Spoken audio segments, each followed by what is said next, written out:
जय हिंद सभी को। तो हमारा आज का जो लेक्चर है वो है सर्कल के बारे में, यानी कि वृत्त के बारे में। वृत्त भाई सबको पता है कि एक द्विविमीय यानी कि 2 डायमेंशनल, ठीक है, एक आकृति है। अब बात को समझिएगा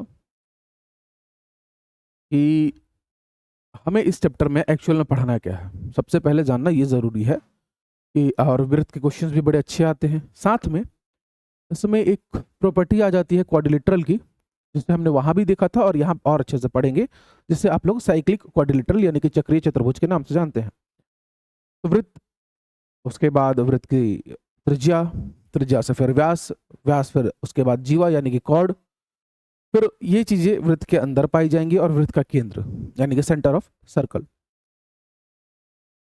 जो एरिया वाला पोर्शन है, दो पार्ट्स में हम लोग सर्कल को पढ़ेंगे। क्योंकि अभी हम पढ़ रहे हैं ज्योमेट्री यानी ज्यामिति के अंतर्गत, तो हम कोण और उनसे जुड़े हुए प्रमेय, ठीक है, और उससे बनने वाले प्रश्नों को देखेंगे। जब इसी सर्कल को आप मेंसुरेशन यानी कि क्षेत्रमिति में पढ़ते हैं, 2D मेंसुरेशन जिसे आप कहते हैं क्षेत्रमिति, वहां पर क्षेत्रफल से संबंधित प्रश्न आते हैं। तो बहुत ध्यान से जो ये पहला लेक्चर है इसको समझिएगा, एकदम बेसिक लेक्चर है। तो आपको एक एक बात मैं बतलाने जा रहा हूँ, बहुत महत्वपूर्ण रहेगा। और आपका एक एक जो भी बच्चे का रहता है कि सर सेगमेंट और या फिर सेक्टर, ये सब चीज़ों को लेके बड़ा दिक्कत आता है, बिल्कुल नहीं आएगा बाबू, अगर आप शुरू में बेहतरीन तरीके से पढ़ाई कर लेते हो। ठीक है, तो हम लोग चलिए सेशन की शुरुआत करते हैं। और जिस विद्यार्थी को अगर ये वीडियो अच्छी लगे तो लाइक और शेयर करना बिल्कुल नहीं भूलेंगे जी। ठीक, एक प्यारा सा लाइक कर दीजिएगा। शुरुआत करते हैं हम अपने चैप्टर सर्कल की। सबसे पहले तो भाई परिभाषा अगर देखेंगे, आप डेफिनेशन देखेंगे, अगर मैं सर्कल को डिफाइन करूं, ठीक, तो एक बिंदु, कोई भी एक बिंदु ले लेते हैं। मतलब मान लो यहाँ पर इस तरीके का एक बिंदु है, पॉइंट है। पॉइंट से हम लोग पढ़ना चालू किए थे ज्योमेट्री में, और अब इसके बाद हम लोग पढ़ते पढ़ते इस पॉइंट से रेखा बनाया हमने, बहुत सारे पॉइंट्स को जोड़ के, और उसके बाद बढ़ते बढ़ते हमने त्रिभुज देखा, चतुर्भुज देखा, अब हम आ चुके हैं एक सर्कल में। ठीक, अब एक बिंदु है, मान लो यहाँ पर, अब ये चलना चालू करता है, लेकिन ये इस तरीके से चलता है कि एक यहाँ पर एक बिंदु है और यहाँ पर एक दूसरा बिंदु है। ध्यान से समझना। तो ये बिंदु चलना चालू करता है, लेकिन ये तय करता है कि इससे एक निश्चित दूरी बनाकर, ठीक है, इससे एक निश्चित दूरी बनाकर ये उसी रास्ते में गमन करेगा। तो भाई ये इसी तरीके से गमन करेगा, करते करते करते करते करते करते करते करते करते करते कहाँ पहुंच जाता है, इस तरीके से इस बिंदु, प्रारंभिक बिंदु पर पहुंच जाता है। ये पूरा एक चक्कर लगा लेता है। कौन सा बिंदु? मान लो यहाँ पर ये ए बिंदु है और ये बिंदु ओ है। तो ओ बिंदु के परितः ए बिंदु एक निश्चित दूरी बनाते हुए उसके परितः अगर घूमता है तो वो एक सर्कल यानी कि एक वृत्त का निर्माण करता है। सभी लोग को क्लियर हुआ ये डेफिनेशन? अच्छा, एक बात और, इसकी एक डीपीपी, प्यारी सी एक डीपीपी मैंने बनाई है, और हमारे एप्लीकेशन, ठीक है, उसको डाउनलोड कर लेंगे आप लोग।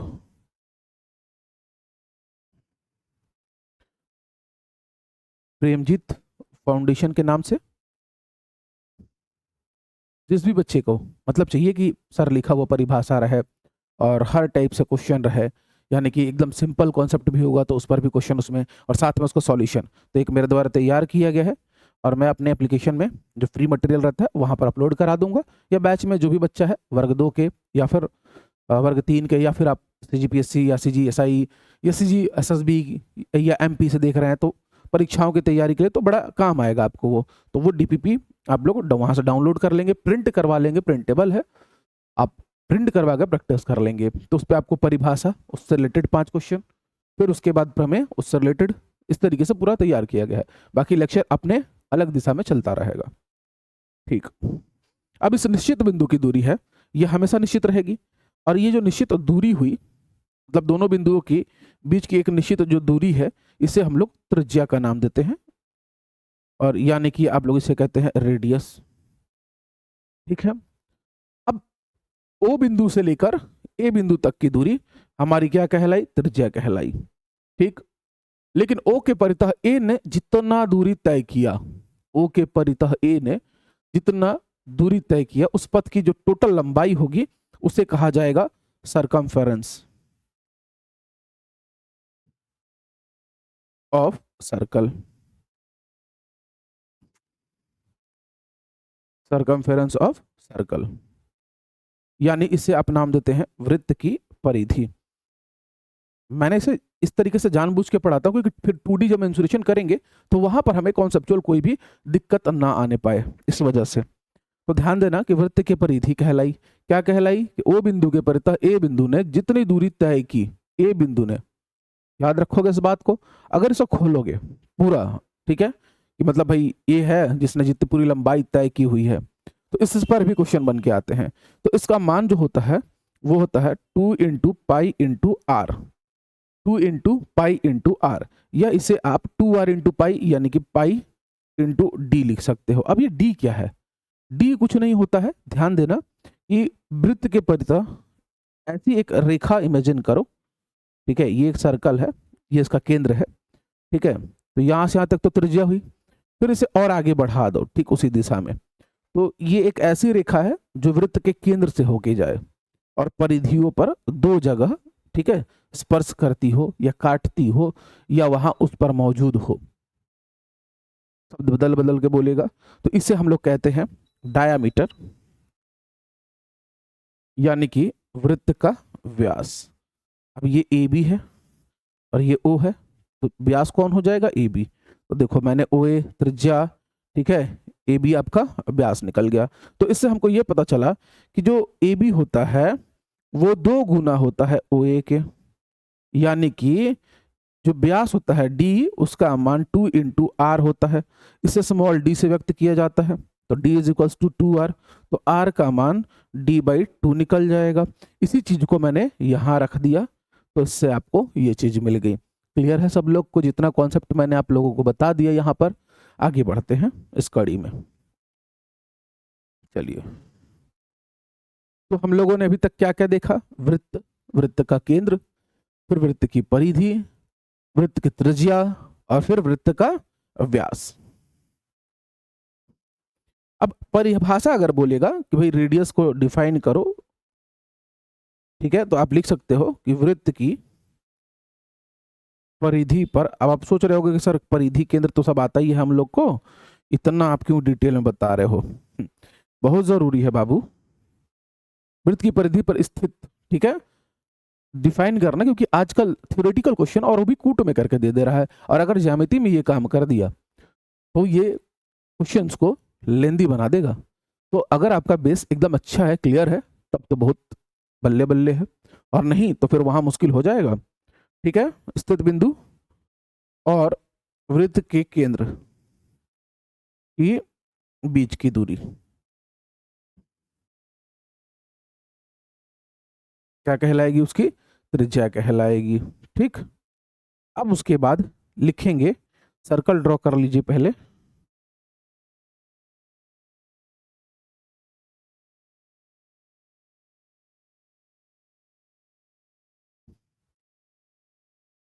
ठीक है, दिखाई दे रहा है सब लोग को स्पष्ट? अब ये रहा इसका केंद्र, तो आप लिखिएगा कि वृत्त की परिधि पर किन्हीं भी दो बिंदुओं को, मान लो यहां पर एक बिंदु है ए, यहां पर एक बिंदु है ओ, सॉरी ये ओ है केंद्र में, और परिधि पर दो बिंदु है ए और बी, और कुछ नहीं करना है आपको, ए और बी को मिला देना है। ठीक है, तो जब इस तरीके से वृत्त की परिधि पर दो बिंदु मिलेंगे तो इनको नाम दिया जाता है कॉर्ड का, जिसे हम कहते हैं जीवा। तो यहां पर जीवा हो गया ए बी। क्लियर सब लोग को? तो अब चाहो तो इसकी परिभाषा लिख सकते हो भाई, कॉर्ड यानी कि जीवा। तो जीवा की परिभाषा लिखेंगे कि किन्हीं दो बिंदु जो भी आपने मिलाया है, किन्हीं दो बिंदु को, तुरंत हम लोग क्वेश्चन भी करेंगे, टेंशन नहीं लेंगे सब लोग, ठीक है, मिलाने वाला रेखाखंड वृत्त का या वृत्त की जीवा कहलाती है। वृत्त की परिधि पर किन्हीं दो बिंदुओं को मिलाने वाला जो रेखाखंड होगा वो वृत्त की जीवा यानी कि कॉर्ड ऑफ द सर्कल कहलाएगा। ठीक, एकदम इत्मीनान से पढ़ते चलना, एक एक चीज को समझते हुए, ठीक है। ये बहुत बेसिक चीजें हैं, नहीं तो कोई सोचो ना, रेडियस डायमीटर ये कौन सा भारी चीज है, तो इसको बिना बताए भी मैं आगे क्वेश्चन में बढ़ सकता था, लेकिन समझना बात को, ठीक है, एकदम इत्मीनान से। अब यही डायमीटर कहलाएगा, ऐसी ही एक जीवा डायमीटर यानी कि व्यास कहलाती है जब वो वृत्त के केंद्र से होके जाए। यानी कि सर्कल एक ड्रॉ करके आपको क्लियर करता हूं मैं।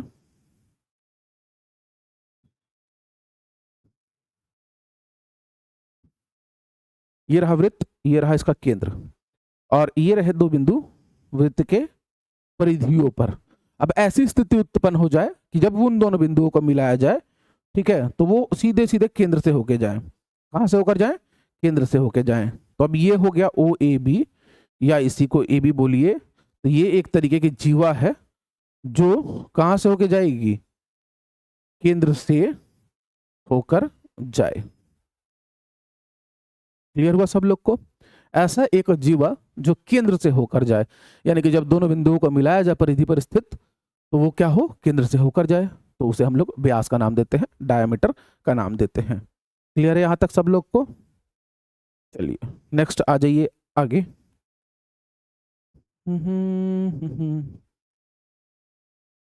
वृत्त बना लीजिए।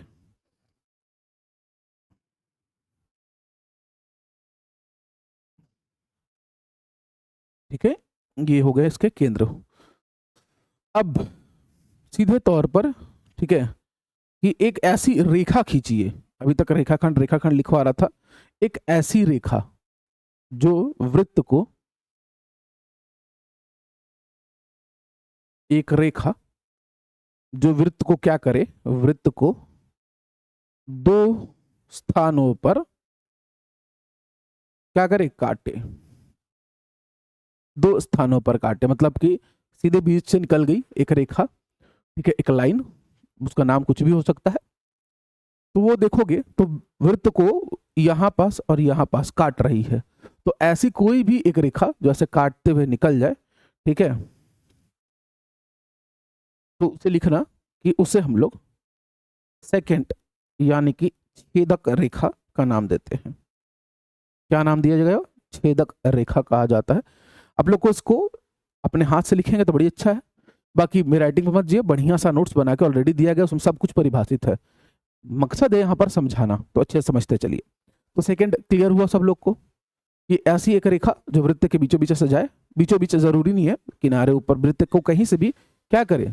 छेदते हुए चले जाए, तो ये कहलाएगी छेदक रेखा। ठीक है, अच्छा, अगर ऐसी एक रेखा किसी बिंदु से आए और ऐसे चले जाए बिना छेदे, बस किसी के एक पॉइंट पर, वृत्त की परिधि के किसी एक बिंदु पर, ठीक है, स्पर्श करती हुई चले जाए, तो इससे आप लोग कहेंगे टेंजेंट, यानी कि स्पर्श रेखा।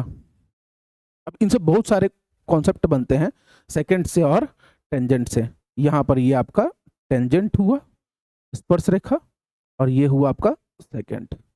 तो वृत्त में जितनी भी रेखाएं हो सकती थी, संभावना, ठीक है, वो सब मैंने आपको बता दिया। अब इसी में चक्रीय चतुर्भुज कि भाई वृत्त की परिधि है अगर, ठीक है, और उस पर चार बिंदु हैं और इनको मिला दिया जाए। वृत्त की परिधि पर स्थित चार बिंदुओं को अगर मिलाओगे तो ये आपको देता है साइक्लिक क्वाड्रिलेटरल, यानी चक्रीय चतुर्भुज बना देगा। प्रॉपर्टीज आपको पता है, आमने सामने के जो कोण होंगे उनका योग कितना होगा? 180 अंश होगा। ठीक है, मान लो कि अगर ये ए है, ये बी है, सी है और डी है, तो बी और डी का योग 180, ए और सी का योग 180। ये भी बड़ा काम आने वाला है हमारे आगे के कॉन्सेप्ट में, थ्योरम में। देखो मेरा पढ़ाने का तरीका बिल्कुल अलग है बच्चे, क्योंकि आप एक बार पढ़ो उस चीज को, थोड़ा सा समय दे दो, और उसके बाद जब आप कॉन्सेप्ट में जाओ तो आपको फिर पीछे मुड़ के ना देखना पड़े। इसलिए थोड़ा समय लगता है, लेकिन काम बढ़िया होकर मिलता है। तो जब तक बेस क्लियर नहीं, और फिर यहाँ पे अगर लड़खड़ाओगे तो मेंसुरेशन में भी वही हाल होगा, फिर परीक्षा हॉल में भी वही होगा, और आप कहते रह जाते हो सर स्पीड कैसे आएगी, सर कैलकुलेशन स्पीड कैसे बढ़ाएं, सर हम मैथ्स में स्पीड कैसे लाएं। भाई जो उसका बेस है वो जितना मजबूत रहेगा स्पीड आपकी उतनी आएगी, तो इस बात को ध्यान रखना भाई।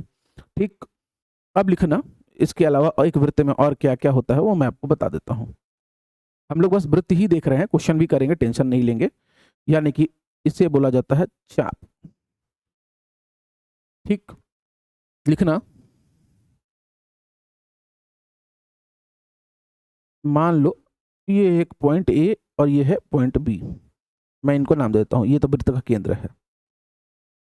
तो लिखना वृत्त का एक सतत टुकड़ा,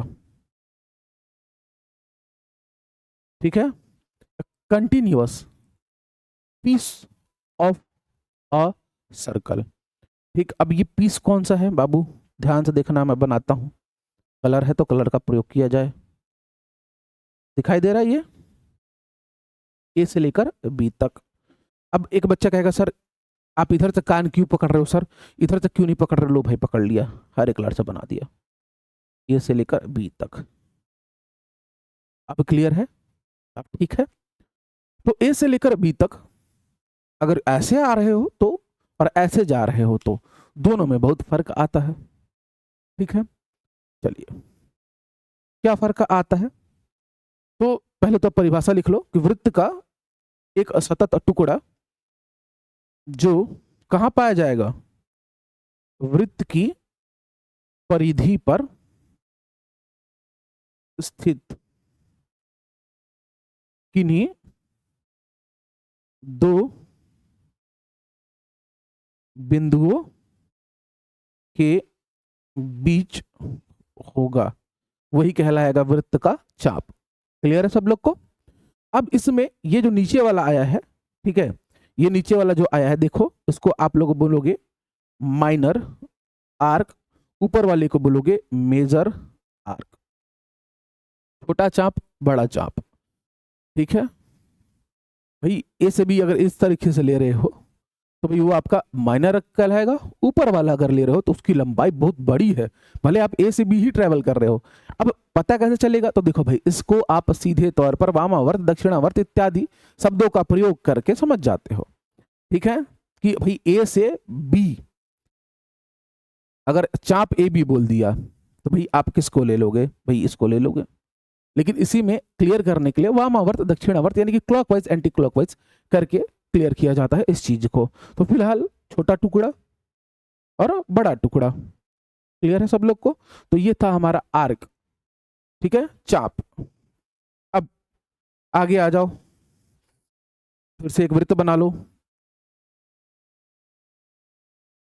वृत्त बनाने के बाद केंद्र बनाओगे। अब ये पूरा वृत्त की परिधि, उसके बीच में केंद्र बिंदु। ठीक, अब यहां से क्या करो, फिर से एक बिंदु लो, यहां फिर एक बिंदु लो, ए और बी। दिख रहा है क्लियर सब लोग को। कुछ नहीं करना, इस बार हमने लंबाई ली थी, ए से बी तक की दूरी ली थी, लेकिन इस बार करो ये कि भाई इसे मिला दो ओ से, बी बिंदु को भी मिला दो ओ से। दिखाई दे रहा है। तो जब दोनों को मिलाते हो तो आपको, तो ये पहले मैंने पढ़ा दिया कि ओ बी और ओ ए जो है रेडियस है, त्रिज्या है, यानी कि दो त्रिज्या। दिख रहा है आपको, दो त्रिज्या ओ ए और ओ बी। अच्छा बाबू, क्या आप लोगों को एक चाप भी दिखाई दे रहा है, ए बी? नहीं दिखाई दे रहा है, मैं अभी दिखाई देता हूं। लाल रंग से बनाया था हम लोगों ने अभी थोड़ी देर पहले। फिर उसके बाद एक चाप आपको इधर दिखाई दे रहा होगा, हरा वाला। क्लियर हो रहा है सब लोग को। तो परिभाषा ये कहती है, ठीक है, हम पढ़ने जा रहे हैं सेक्टर को।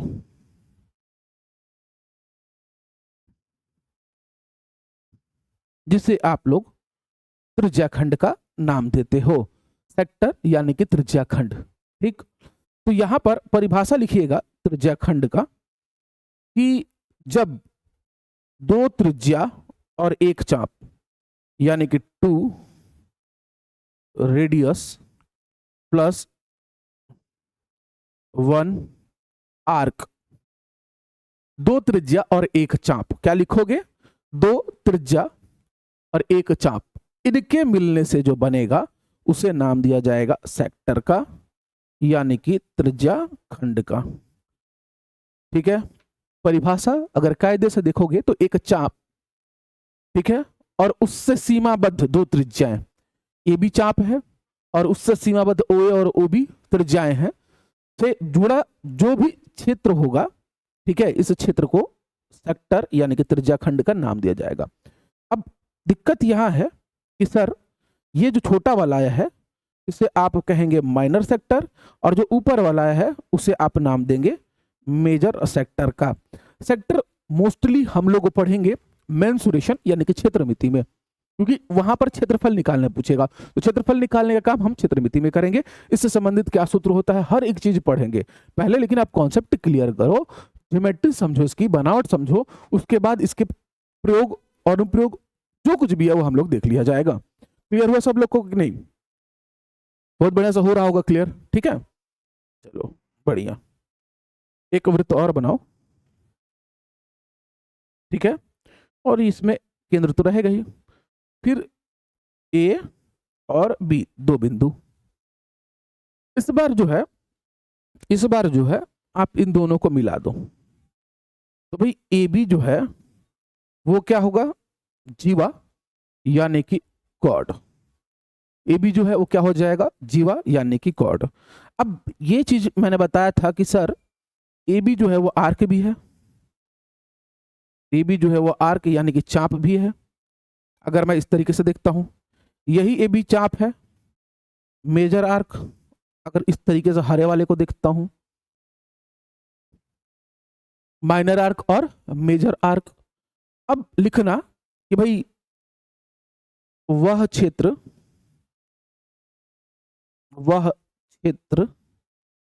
जो एक चाप और एक जीवा से घिरा हो, वह क्षेत्र जो एक चाप और एक जीवा से घिरा हो, surrounded by a cord and a arc, an arc sorry, ठीक है। तो अगर इन दोनों से घिरा हो तो वो आपको देता है सेगमेंट, जिसे आप लोग बोलते हैं वृत्तखंड। क्या नाम देता है, सेगमेंट, जिसे आप लोग कहते हैं वृत्तखंड, एक वृत्त का खंड। अब वृत्त का खंड ये देखो यहां पर, और एक ऊपर वाला, ठीक है, इसको खराब नहीं करता हूं, ठीक है। तो अब जाहिर तौर पर ये छोटा वाला टुकड़ा है, ये आपका माइनर सेगमेंट कहलाएगा, और जो ऊपर वाला है वो मेजर सेगमेंट कहलाएगा। वृत्तखंड तो त्रिज्या खंड जहां पर दो त्रिज्याओं से सीमाबद्ध चाप हो, और वृत्तखंड जब जीवा हो और चाप हो। ठीक है, क्लियर हो गया सब लोग को इतनी सारी बातें। अब इसके अतिरिक्त वृत्त में और कुछ नहीं होता है। हाँ, पढ़ने के लिए तो बहुत चीज है कि आप पढ़ते जाओ, लेकिन फिलहाल इतना हमारे ज्यामितीय रूप से काफी है। क्लियर है सब लोग को? चलो अब एक कॉन्सेप्ट लिखोगे, ठीक है, कॉन्सेप्ट नंबर 1, वृत्त बना लो। उम्मीद करता हूं वृत्त सब लोग को क्लियर हो गया है, हम लोग आगे बढ़ सकते हैं। ठीक, लिखना एक ही चाप द्वारा परिधि पर बने कोण बराबर होते हैं। अब बाबू यहां पर हम तो ओ लेते थे, यहां हम ए और बी, यही हमारा चाप है, ए और बी। तो अब परिधि पर बनाना है आपको, तो मान लो मैंने परिधि पर यहां एक बिंदु ले लिया सी, तो जब चाप से कोण बनाने जाओगे तो ए बिंदु को मिलाओगे और इसको मिलाओगे, तभी ना ये कोण बनेगा, यानी कि एंगल ए सी बी। ठीक है, मैं करता हूं यहां पर एक बिंदु ले लेता हूं, इसको डी नाम दे देता हूं। मैं लाता हूं कोण बनाने के लिए, इसको इससे मिलाया, इसकी दूसरी भुजा कोण की डी बी इससे मिलाया, बराबर ए डी बी। मैं यहां पर एक बिंदु ले लेता हूं, लाता हूं, ए से मिलाता हूं, फिर मैं बी से मिलाऊंगा, यहां पर ये ए ई बी, यानी कि चाप ए बी से परिधि पर, ठीक है, कहीं भी कोण बनाओगे वो कोण आपस में बराबर होंगे, अगर वो उसी चाप से बने हैं तो। उसी चाप से बने जितने भी कोण होंगे जो परिधि पर बनेंगे वृत्त के, सब आपस में बराबर होंगे। अब इस सिंपल से कॉन्सेप्ट से हम कुछ प्रॉब्लम्स को सॉल्व करेंगे, ठीक है। कॉन्सेप्ट एकदम बताओ कमेंट करके, सब लोग को क्लियर हुआ कि नहीं हुआ? एकदम क्लियर हुआ? अब आप कहोगे कि सर त्रिज्या से, व्यास से संबंधित, कि सर वृत्त की त्रिज्या 10 सेंटीमीटर दी हुई है तो व्यास कितना होगा? तो 10 गुणा 2 यानी कि 20 सेंटीमीटर। सर इतना दिया, इसका सब क्वेश्चन करेंगे, सब करेंगे। मेन सॉल्यूशन, हम ज्योमेट्री पढ़ रहे हैं फिलहाल। मैंने इन कॉन्सेप्ट को भी समझने के लिए उस तरीके के प्रश्न भी आपको कंपाइल करके डीपीपी में दिया हुआ है, डेली प्रैक्टिस पेपर में दिया हुआ है, तो उसको आज खत्म कर लीजिएगा। बाकी ये क्लास चलती रहेगी, 2 या 3 क्लास लगेगा सर्कल का ज्योमेट्री हमको कंप्लीट करने में, ठीक है विद्यार्थी। चलिए, यहां पर आपके सामने एक प्रश्न दिखाई दे रहा है कि triangle ABD, sorry angle ABD कितना दिया हुआ है? 40 अंश, ठीक है। मैं नामकरण कर देता हूं भाई, इस बिंदु को ए नाम दो, इसको बी, इसको सी, इसको डी नाम दे दो। मैंने डायग्राम पहले से बना के रखा है, बाद में दिक्कत हो जाएगी। तो कह रहा है एंगल ए बी डी, ये एंगल ए बी डी है, ये 40 अंश है। तो पूछ रहा है कि ए सी डी का मान कितना होगा। अब यहां पर कहानी ये है कि ये ए और डी, इनको आप अगर चाप देखो, ये डी क्या है? चाप। इसी ए डी चाप से ये कोण बना है और इसी से एंगल एसीडी बना है, तो अगर ये 40 है तो ये भी 40 हो जाएगा। बात खत्म। ऑप्शन बी इस क्वेश्चन का सही उत्तर हो गया। तो कॉन्सेप्ट अगर पता है तो ज्योमेट्री के क्वेश्चंस में प्रॉब्लम या समय बिल्कुल ही नहीं लगता है। आपको वो चीजें याद होनी चाहिए, बस याद रहेगा। चाप है, अगर परिधि पर कोण बनाएगा, कहीं भी बनाएगा तो बराबर ही बनाएगा, क्योंकि चाप उतने ही लंबाई का है। अगर उसकी लंबाई कम ज्यादा नहीं हो रही है तो कोण का मान भी कम ज्यादा नहीं होगा। वृत्त के किसी भी बिंदु पर वो बनाएगा, परिधि के किसी भी बिंदु पर बनाएगा, उतना ही कोण बनाएगा। सब लोग क्लियर है ये बात? आगे बढ़े। चलिए, एक एक कॉन्सेप्ट जो है आप देख पा रहे हो, बेहतर तरीके से मैंने आपको बताया, क्योंकि प्रॉब्लम आती है आगे, बच्चा सेगमेंट और सेक्टर में ही कंफ्यूज रहते हैं जिंदगी भर। तो मैं नहीं उम्मीद करता हूं कि आज के बाद मेरा कोई बच्चा जो है इसमें कंफ्यूज रहेगा। चलिए, कॉन्सेप्ट 1 है, कॉन्सेप्ट 1 पे ही और क्वेश्चन आ गया। मैं नामकरण कर देता हूं, आप लोग जल्दी जल्दी बना के बता देंगे। नाम लिखेंगे इसका A B C D, center नीचे में है, सेंटर पे नहीं काट रहे हैं लोग, सेंटर पे अगर काटेंगे तो कॉन्सेप्ट बदल जाएंगे। जल्दी बताएंगे। अगर डी ए बी बोल रहा है, डी ए बी ये पूरा कोण जो है वो 60 अंश का है। ए बी डी जो है पूरा वो ए बी डी ये वाला, ये है 50 अंश का। तो ए सी बी ये वाला कोण पूछ रहा है। देखो भाई, जरूरी था कि अगर आपको ये एंगल दिए रहता, ये वाला एंगल दिए रहता, तो आप बता देते कि भाई चाप ए बी से परिधि पर अगर कोण बना है इतना, तो वो कोण भी उतना होगा, लेकिन नहीं दिया। तो नहीं दिया तो इस त्रिभुज की कल्पना करो, त्रिभुज ए बी और डी में अगर ये 60 है और ये 50 है, तो त्रिभुज के तीनों कोणों का योग कितना होता है बाबू? 180 अंश। तो अगर 180 होता है, उसमें से ये घटा दोगे 110, तो ये वाला एंगल कितना बच जाएगा? बोलोगे 70 सर। तो जब जैसे ही पता चला कि यार ये 70 आ गया और ये बना किससे है, तो चाप ए बी से परिधि पर, तो भाई ये वाला भी कितना हो जाएगा? 70 हो जाएगा। बात खत्म। ऑप्शन नंबर डी इस क्वेश्चन का सही उत्तर हो जाएगा। ठीक है। अगर वीडियो अच्छा लगेगा बाबू तो जरूर जरूर से कमेंट करिएगा, ठीक। और बाकी बैच वगैरह के लिए आप लोग को पता ही है किस नंबर पे कॉल करना है, डिस्प्ले हो ही रहा है नीचे में मेरे। चलिए, तीसरा प्रश्न नामकरण कर दीजिए, जल्दी से उत्तर करेंगे इसको। ए बी सी और डी। अब बताइए उत्तर जल्दी से इस प्रश्न का कि ए सी बी, ठीक है, ए सी बी बोल रहा है 40 है, बी ई, इस बिंदु को ई लिख दो, बी ई डी जो है बोल रहा है ये 120 अंश का कोण है। तो सी बी डी बताना है। सी बी डी यानी कि आपको इस एंगल के बारे में पूछ रहा है, जल्दी से बता देंगे विद्यार्थी।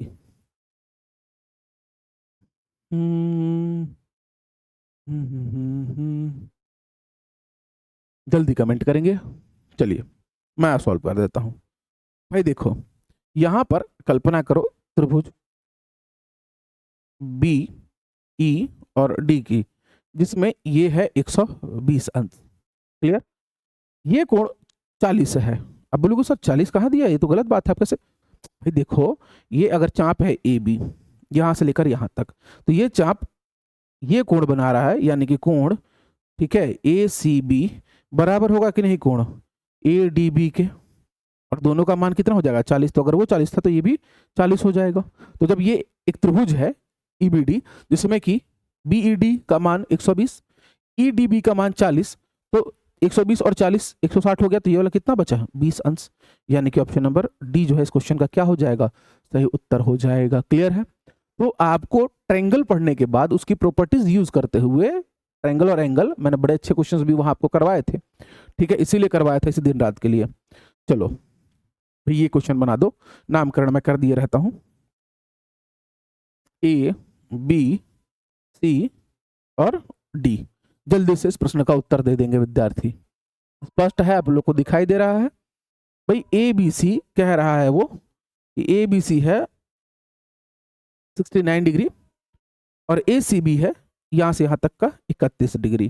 तो जैसे ये दोनों पता चला आपको, और वो पूछ रहा है एंगल बी डी सी बताओ, ये बताओ, ये वाला एंगल बताओ, ठीक है, जल्दी से बता दोगे भाई। तो अगर मुझे ध्यान से अगर दिखाया जाए और मैं बीसी को चाप मान लूं, ये बीसी को चाप मानो, ठीक है, तो भाई एंगल बी ए सी बराबर एंगल बी डी सी होगा, जितना भी आए। और हम अगर त्रिभुज की कल्पना करें, कल्पना क्या करें, यहां दिखाई दे रहा है आपको साफ तौर पर, जिसमें कि ये 31 अंश है, ये 69 है। जाहिर तौर पर 180 में से इन दोनों का योग घटा दिया जाएगा तो ये एंगल निकल जाएगा। दोनों का योग है 100, 180 में से घटाओगे तो ये आ जाएगा 80। तो अगर ये 80 हुआ तो उसी चाप से तो ये भी बना है, तो ये भी कितना हो जाएगा 80 अंश।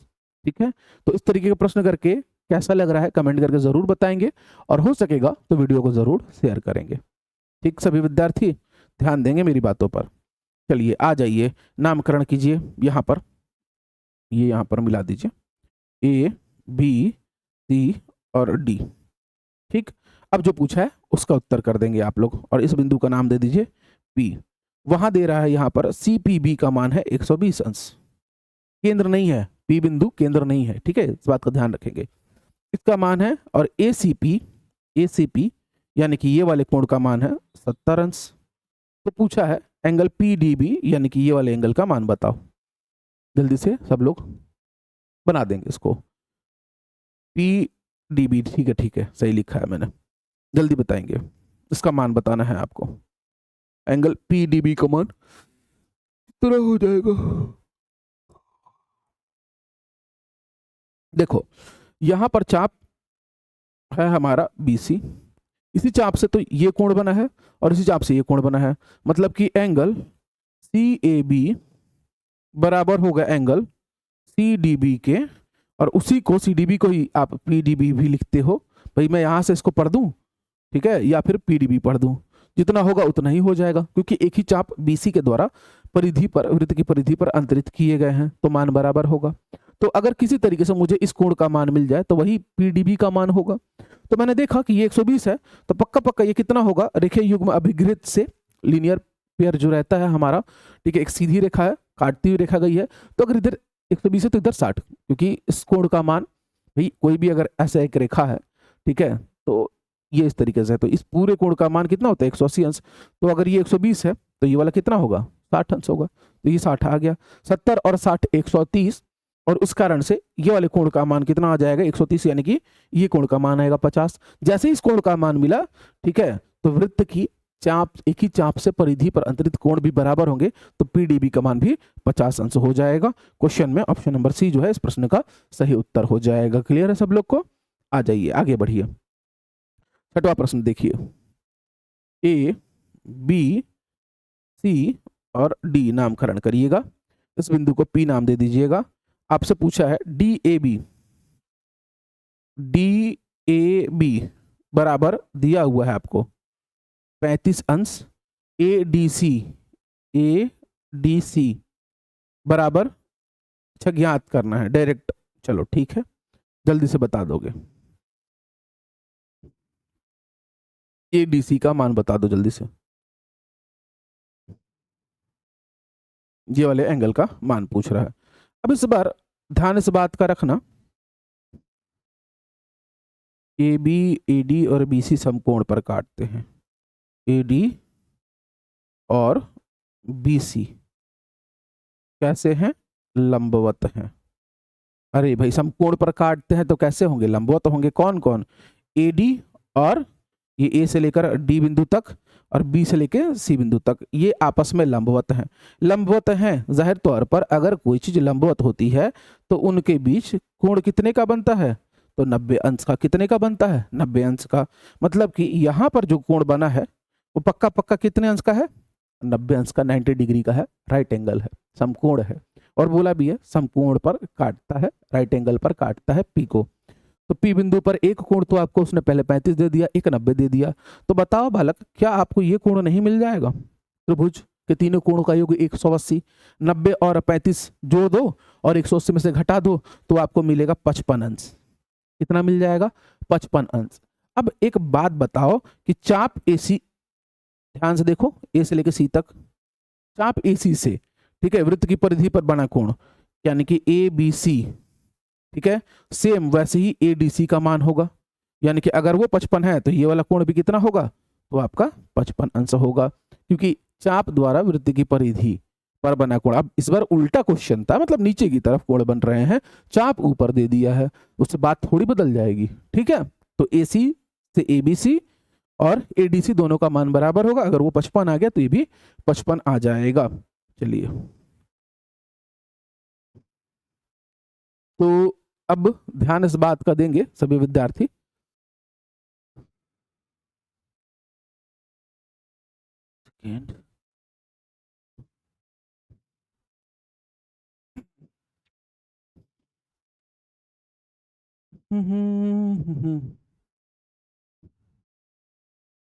चलिए अब इसके बाद दूसरा कॉन्सेप्ट नेक्स्ट लेक्चर में करते हैं। ठीक है, नहीं तो लेक्चर्स बड़े हो जाएंगे और बड़े होने के कारण ज्योमेट्रिक लेक्चर आप लोग फिर ध्यान से पढ़ते नहीं हो। ठीक है, कंटिन्यू किया जाएगा अगर वीडियो अच्छी लगेगी। चलो, बोलना तो पड़ता ही है, तो अच्छी लगेगी इतना तो मुझे पता है, तो लाइक जरूर कर देंगे। ठीक है विद्यार्थी, चलिए मिलते हैं नेक्स्ट वीडियो में।